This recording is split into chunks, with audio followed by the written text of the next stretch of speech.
ரீசெண்டா நடந்த ஒரு நிகழ்ச்சியில அண்ணன் சீமான் வந்து இந்த மாதிரி ஒண்ணு பேசியிருந்தாரு. அது என்னன்னு கொஞ்சம் கேட்டு பாருங்க. சரத்குமாருக்கும் எனக்கும் ஒரே ரத்தம். நானும் தனியரசும் என் மாமா நயினார் நாகேந்திரனும் ஒரே ரத்தத்தின் பிள்ளைகள். இந்த வீடியோவை பார்த்துக்கிட்டு நெறைய பேரு அண்ணன் சீமான திட்டிக்கிட்டே இருக்காங்க. தயவு செஞ்சு அண்ணன் சீமான திட்டவே திட்டாதீங்க. ஏன்னா, அண்ணன் இன்னைக்கு ஒரு விதமா பேசுவாரு, நாளைக்கு வேற விதமா பேசுவாரு. அதனால இப்ப சொன்னத இந்த வீடியோல சொன்னத நாளைக்கு வேற விதமா பேசுறதுக்கும் வாய்ப்பு இருக்கு. அத நான் ஏன் சொல்றேன்னா, நேத்து வரைக்கும் திமுக தமிழின எதிரின்னு சொல்லிட்டு இருந்தாரு. ஆனா இன்னைக்கு தாய்மாமன் சீர்தரும் பங்காளி. நேத்து வரைக்கும் பாஜக மனிதகுல எதிரி. ஆனா இன்னைக்கு என் அன்பு பிராமண கடப்பாரை.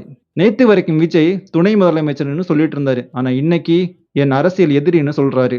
நேற்று வரைக்கும் தந்தை பெரியார் என் வழிகாட்டின்னு சொல்லிட்டு இருந்தாரு. ஆனா இன்னைக்கு என் இன எதிரின்னு சொல்லிட்டு இருக்காரு. நேற்று வரைக்கும் என்ன ஆனாலும் தனித்து தான் போட்டின்னு சொல்லிட்டு இருந்தாரு. ஆனா இன்னைக்கு எப்படியாச்சும் கூட்டணி கட்சிகளோட ஆதரவு பெற்று சட்டசபைக்குள்ள நுழைய வேணும்னு ஆசைப்பட்டுட்டு இருக்காரு.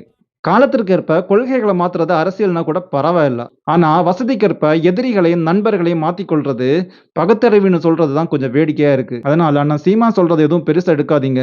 அண்ணன் இன்னைக்கு சொல்றத நாளைக்கு மாத்தி சொல்றதுக்கு வாய்ப்பு இருக்கு. அதனால இன்னைக்கு திட்டுறவங்க நாளைக்கு அண்ணனை புகழ்ந்து பேசுறதுக்கும் வாய்ப்பு இருக்கு.